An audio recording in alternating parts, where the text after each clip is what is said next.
This is part 75 of my series on my Engage Model Railway project. Previous parts cover the project from its inception through the creation of the baseboard selection and laying of track, building of scenic items, obtaining rolling stock, etc. The project is ongoing.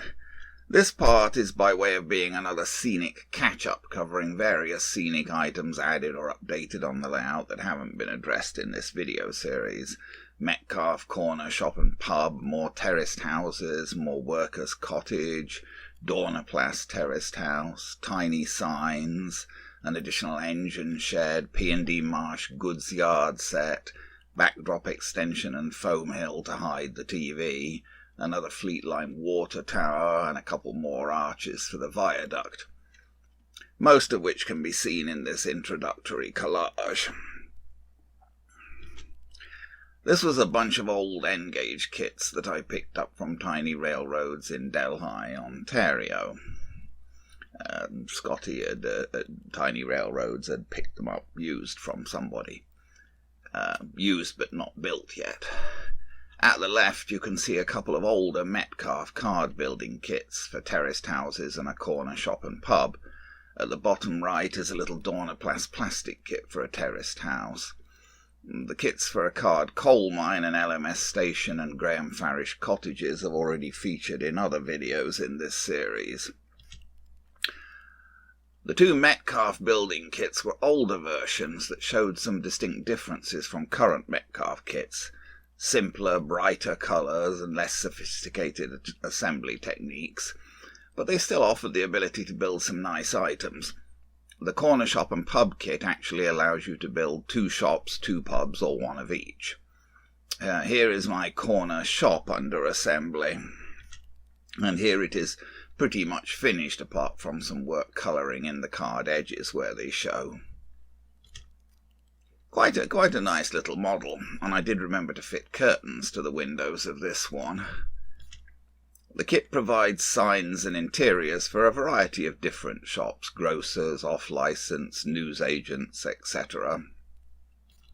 The architecture is similar to the Metcalfe terraced houses, with a walled yard and exterior sheds or privies. A paved card base is provided, though of course you could omit this if it didn't fit in with your intentions. All in all, I was quite pleased with this result, although you can really see here how the card edges still need colouring. Because of the way it is made, you really need to find a corner on which to place this model. Here's the little Dornaplas plastic terraced house kit. Not really as sophisticated as the Metcalfe kits, but I'm always game to give different types of kits a try. Here are the parts for the Dornaplas house on their sprues. It's of a similar type to the popular Kestrel kits, which are also represented on my layout. And here it is basically assembled except for a few details. Definitely more rudimentary than the Metcalfe models. Of course you could work on painting it, which could do a lot. Here you can see a couple of sets of tiny signs that I picked up. The left-hand set are various railway notices, and the right-hand set are LMS travel posters. I made little boards for the railway signs out of bits of scrap plastic from kits that I had around. Here they are with a toothpick which shows the size. Really, it's almost impossible to read the smaller print on some of these signs. So here's one sign by a level crossing, and another at the end of a platform, and at the end of another platform on a different station. And here's a travel poster on the side of a station building. Here we're back with the Dornaplas house with more of the details added now. That's basically everything that came with this kit. Here's where I put the Dornaplas house, beside the level crossing by Colville Station. At centre left here is another engine shed that I picked up from Tiny Railroads. This wasn't a kit, I picked it up, built as it is. It's really meant to be a double-track engine shed, but I didn't see how to get 2 tracks into it in my yard. This shows the contents of a P&D Marsh white metal goods yard scene set that I picked up from British Model Trains in Cambridge, Ontario.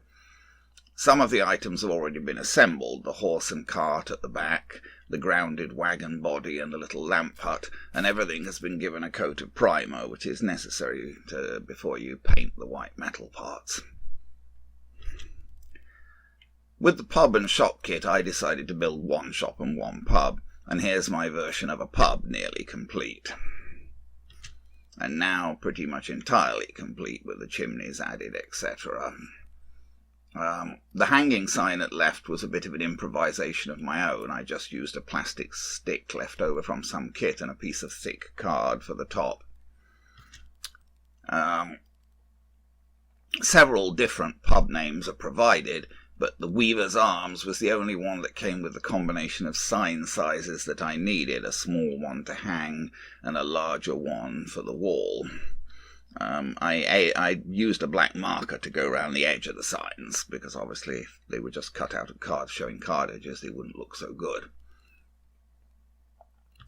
And here's where the pub ended up on the layout, beside the terraced houses, which are from the newer Metcalfe version, not from this old kit, by the Colville level crossing. It's not exactly a true corner in a road, but it was the best I could manage. I don't think it looks too unreasonable, although I know there are always quibbles you could raise about realism on my layout if you start seriously analysing things. Here's the horse from the Marsh goods yard set getting a basic colour, with a grounded wagon body in the background behind. And here's a better view of the grounded wagon together with the drivers for the horse cart. My kit came with 2 drivers, but I have to confess that I later lost both of them. They were very small, and I think I must have picked up the paper without realising they were on it and thrown them to be forever lost in some corner.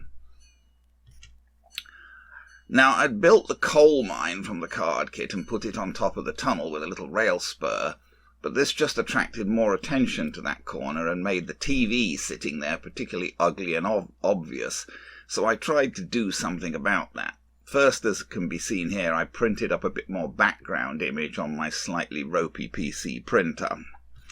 I wanted to extend the backdrop landscape a bit and then make a hill with a tunnel for the rail spur to go into.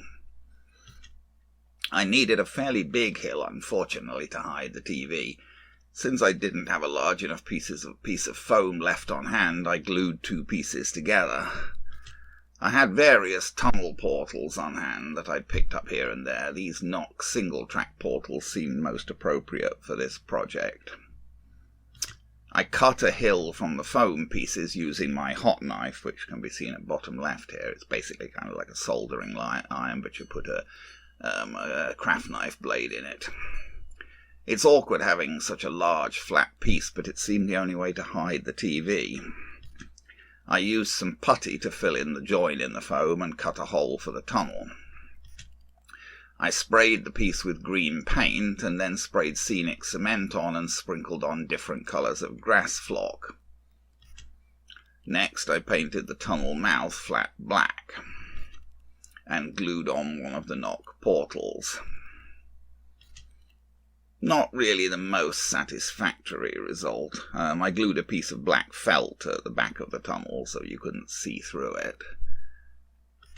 Better than seeing the TV, I guess, but a bit silly looking. I may have to think again, but I guess it's going to stay this way for a bit. Back on the bench, in the middle you can see a couple of seated plastic figures that I dug up to try and replace the lost cart drivers. At the back left is another water tower built from a fairly simple little Fleetline white metal kit. The Marsh grounded wagon and lamp hut are at the front. Here's the finished horse and cart from the Marsh goods scene set on the layout. Some crates from the goods yard set on the back as a load, and a replacement plastic driver has been put in control. I painted the cart itself crimson, as perhaps belonging to the LMS. Crimson Lake being their standard company colour. Here's the grounded wagon in place by the scrapped-off goods shed, together with a crate and some oil drums from the yard set. And here's the additional water tower in place on platform 3 at Colville Station. I picked up another Fowler Viaduct arch set from Tiny Railroads. He got some more sets and this came with them. I thought I could use it to add a couple more arches under my viaduct. These are the parts for the pillars marked up as I needed to cut them down to make shorter pillars to fit under my viaduct. Cut down pillar parts at back and parts for the arches themselves at front. And here the arches are assembled. Now the pillars need to be glued together. These just go together with standard styrene cement. It's a polystyrene kit. And this makes shortened pillars and the arches. Then the shortened pillars can support the arches with a track base on top. These kits never really seem to provide properly for ends. I don't know quite what they expect you to do at the ends of the viaduct. I just sort of put pillars on halfway over, and then I use pieces cut from the pillars to close the ends. And I also put in some card paving from a Metcalfe kit to finish the top. Then I weathered using dilute black enamel and grass flock, with a final glue and dip in the flock to give some vegetation around the bases of the pillars. Here's where I put those two additional arches, basically between the arches, filling in the gap between the arches that I put in previously. I know my viaduct really doesn't make any sense architecturally, but I'm still happier with it this way than how it was originally without any of the arches. It's not entirely reasonable, but at least it's interesting to look at. I used some adhesive vegetation tufts to further blend in the bases. And that's probably going to be pretty much how the viaduct is going to stay now. Here's the corner shop in place. I moved the manor house over so that the shop could actually go on the corner of the road. Next to the shop are two pairs of terraced houses built from the old Metcalfe terraced house kit, which is the newer I picked up more recently. These houses are quite a bit different from the newer Metcalfe terraced house kit makes. The ones from this older kit are narrower and deeper, and they don't have the option for bay windows that the newer ones have. I did my best to fit these together as a continuous row of 4 houses, although you can still see the join. Their yards and outhouses are also differently set up from those in the newer Metcalfe set.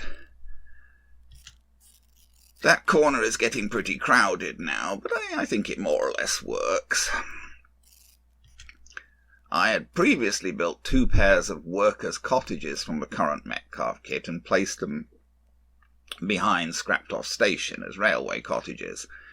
Since there was a gap between the cottages and the parcels and goods building at the end of the road, I ordered another set of workers' cottages from British Model Trains in Cambridge, Ontario, and I built a 3rd pair, completing the row along the road.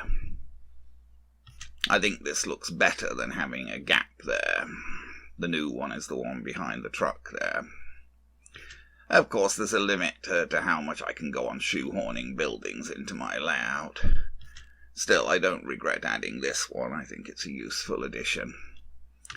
And here's a last view of the viaduct after I made more attempts to get the tracks to sit down properly on the arches and to vegetate round things a bit more. So there you are, a bunch more scenic updates of one sort and another on the layout.